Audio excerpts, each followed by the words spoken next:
Hey guys, it's Kira and today I'm coming at you with week 5 of my vegan bake along for the Great British Bake Off, and I actually can't believe we're already on week 5 because that means that we're now halfway through the whole series, which is just crazy. But this week is going to be a big challenge, so if you haven't seen the show yet, this week was 1920s week, which is very vague and I actually had no idea what kind of thing I might end up having to make, and in the end it turned out that the technical challenge was basically a deep fried profiterole filled with jam and served with like a creamy sauce. Now, I don't have a deep fat fryer and I definitely wasn't going to invest in one for this recipe, and I also don't want to like fry in like a big pan of oil because I feel like that's kind of dangerous if you don't have a proper deep fat fryer. So instead I'm going to just kind of be putting my vegan spin on the general profiterole recipe, which is a big challenge in and of itself because I'm going to have to try and make vegan choux pastry. Now, I've never made normal choux pastry, so again, kind of like last week with the puff pastry, I have no idea what I'm going for, so I can only just keep my fingers crossed and hope for the best. So instead of the deep fried version that was on the show, I'm just going to be trying to make normal baked profiteroles, filling them with coconut cream and then topping them with a vegan chocolate sauce. So I'm hoping that this will go well because I love profiteroles, or I used to love profiteroles, so it would be amazing to have a vegan recipe, but I really don't know how well it's going to go. So I'm just going to head down to the kitchen, get started and hope for the best. Okay, so I'm just about to get started on my choux pastry, and in theory this is actually relatively simple. Choux pastry only is like in a one bowl thing, there's not that many ingredients, and hypothetically this should go okay, but obviously I'm replacing one of the key ingredients, which is eggs, and that could cause this to go catastrophically wrong. But I'm just going to get started now. So first of all, I just need to pop some butter, sugar and salt in the pan and heat it until the butter has melted.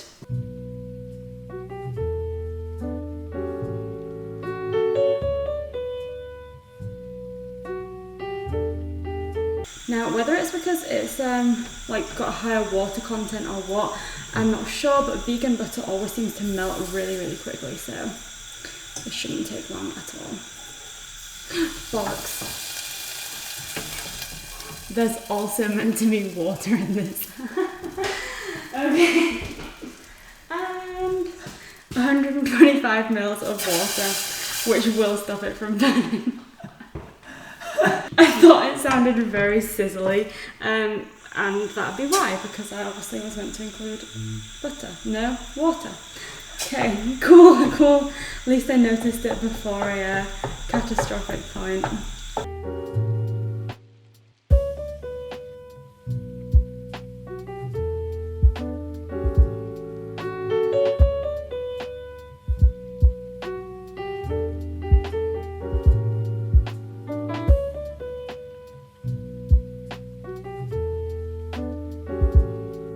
Not sure if it's a terrible sign that I've already started to go wrong on the very first and definitely easiest element of this bake.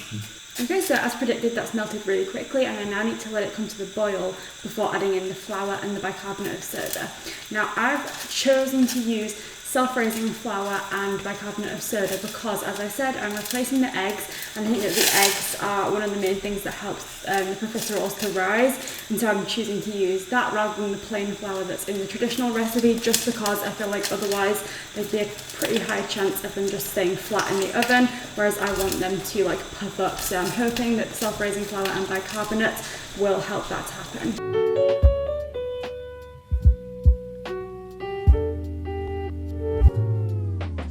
Okay, so that is boiling already, so I need to turn off the heat and add in the flour.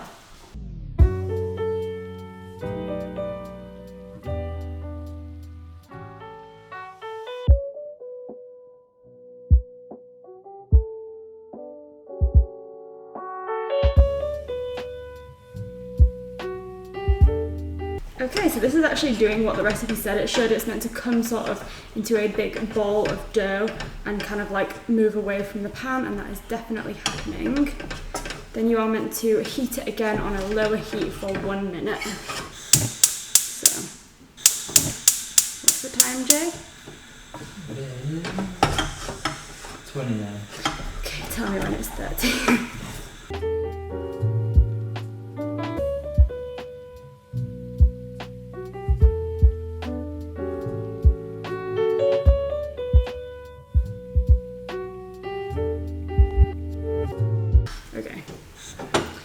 seems to have come together quite quickly and it smells a smidge like it could burn.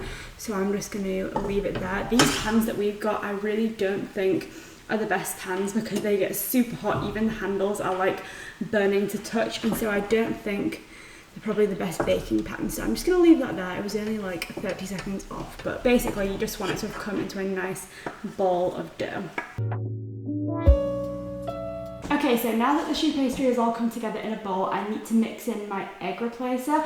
So this is like whole eggs, and the original recipe would have 3 eggs in. So because I've already added in the raising element with the self-raising flour and the bicarbonate of soda, what I'm trying to replace with this liquid element is the fat that would come from the egg yolk. So I've chosen to use coconut cream because I feel like that would make quite a like luxurious and rich dough, which is what I'm going for. So I need to pop the mixed up dough from the pan into this bowl along with the coconut cream and then mix it together with an electric mixer. Now I feel like you could do it with hands, but it would just take a little bit longer, so I'm just going to use the electric mixer, or you could use a stand mixer or anything like that as well.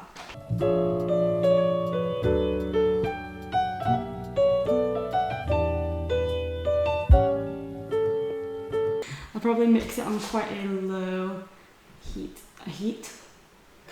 strength. I don't even know what verb you would use to describe that. Speed, that's the one. Speed.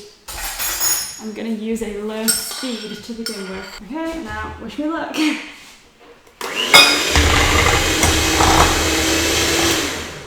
First shot of 5. Not no. I think I'm going to go with the low one. Okay, take 2.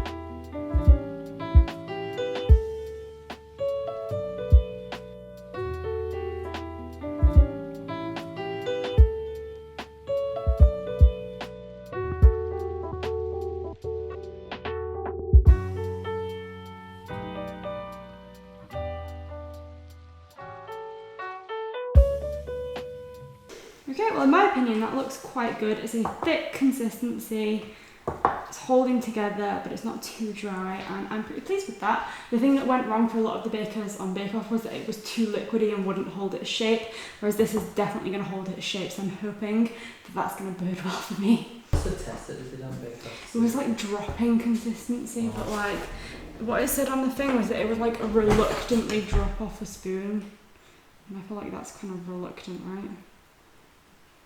Yeah. So. You know, obviously when you're shaking it, it's going to fall. That's what reluctant is. If it just... Maybe just hold it and let's see if it drops on that. I just don't want it to be, I'd rather err on the side of it being slightly thicker than slightly thinner, just because I feel like eggs are an official like binding thing, and as they heat they go like thick, like scrambled eggs and that kind of thing, whereas I'm obviously using coconut cream and stuff, so I'd rather it be stiffer. Whenever I make like a cake or anything like that, or muffins as vegans, I always make the mixture be quite thick and like spoonable to begin with, rather than pourable, just because it doesn't do quite the same thing when it bakes. So anyway, I need to preheat the oven now. Okay, so the next step is to get them ready to go in the oven. So for that, I'm literally just going to spoon them out onto the baking tray. Wow, my brain is not working very well today. You could use a piping bag if you wanted to be really fancy, but I really don't want to. So I'm just going to spoon them out onto this and make sure that they are all equal sizes.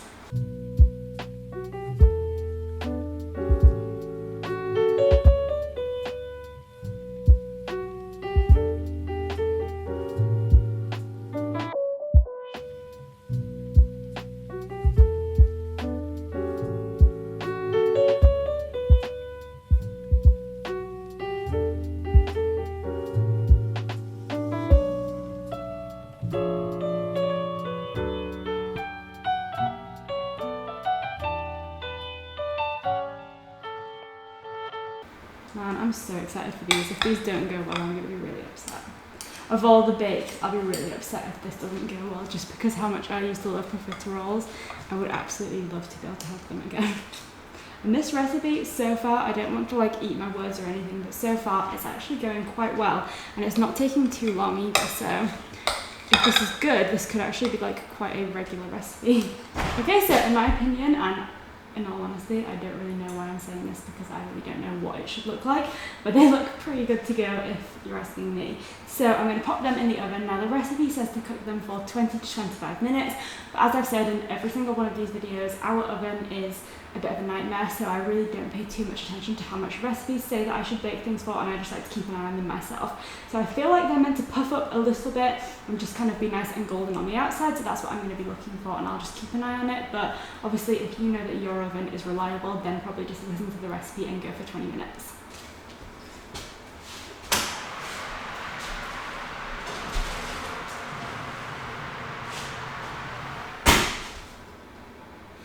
Okay, so it's time to get them out of the oven, and I'm not going to lie, although obviously they're a vegan profiterole and so they don't have any eggs in, this kitchen smells really, really strongly like what an eggy cake smells like, so I'm a little bit concerned. But let's see.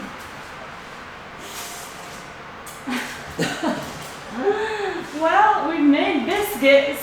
They actually do look like rather delicious cookies. Question for you. What are those? Yeah, they kind of look like Viennese whirls. So I can't lie guys, this is obviously not what I was hoping for when I made profiteroles. However, they do look like Viennese whirls and kind of like cookies and everything. So they're not completely inedible. I think I'm just gonna have to slightly alter my plans henceforth and just make the best of it. So what I'll probably do is just allow these to cool and move them onto a plate.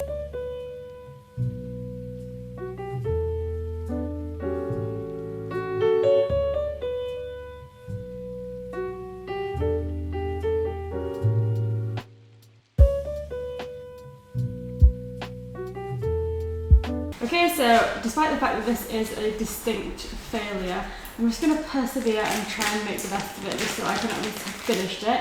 So I've got myself a piping bag. Now, I've changed my mind again about how I'm going to decorate it, purely based on the fact that they're definitely too delicate to dip. So I'm going to have to just like drizzle stuff on top of them. So I'm just using this piping bag. Now I will point out I did not buy this piping bag specifically for this. I just happen to have some in the cupboard already. So if you don't have them, you can just kind of like drizzle with a spoon or something. But if that's what you're going to do, you might want to make the coconut cream. I'm talking as if anyone is actually going to follow this recipe. They're not because it's such a fail, but still.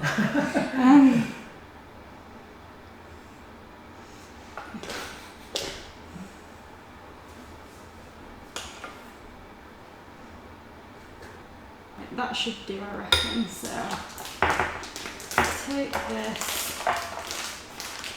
squeeze it all down to the bottom.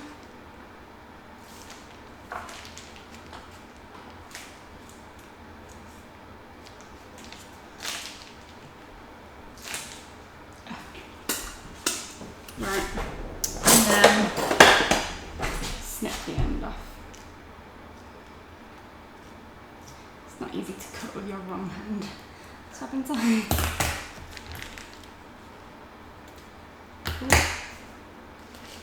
Okay. Cool. Okay, so I'm going to start decorating. I'm just going to kind of like drizzle this over them.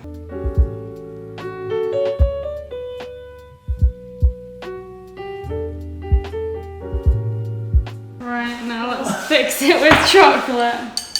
Chocolate can have everything.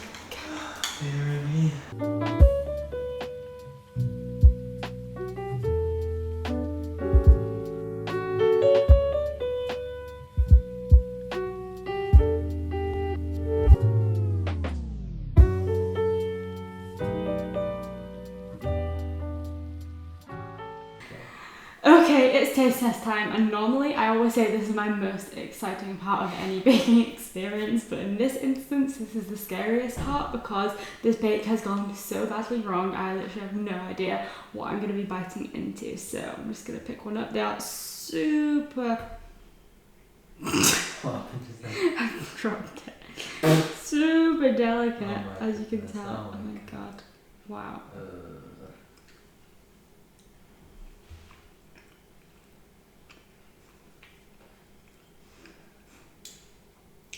the texture and flavour are actually more like a thick pancake.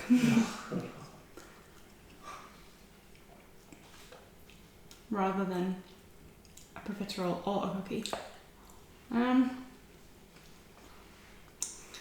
Yeah.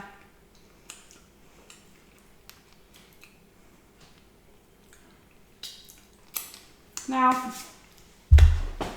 don't get me wrong, they're certainly not the worst thing in the world, and I've probably tried more disgusting things previously. However, I would not recommend that you try this recipe because clearly it needs work.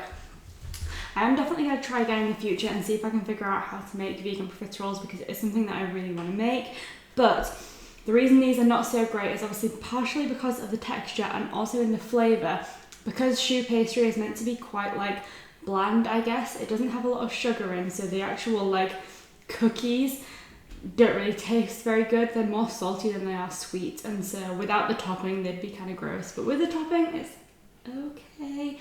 But yeah, not something I'd exactly recommend. So wow, yeah, that went well.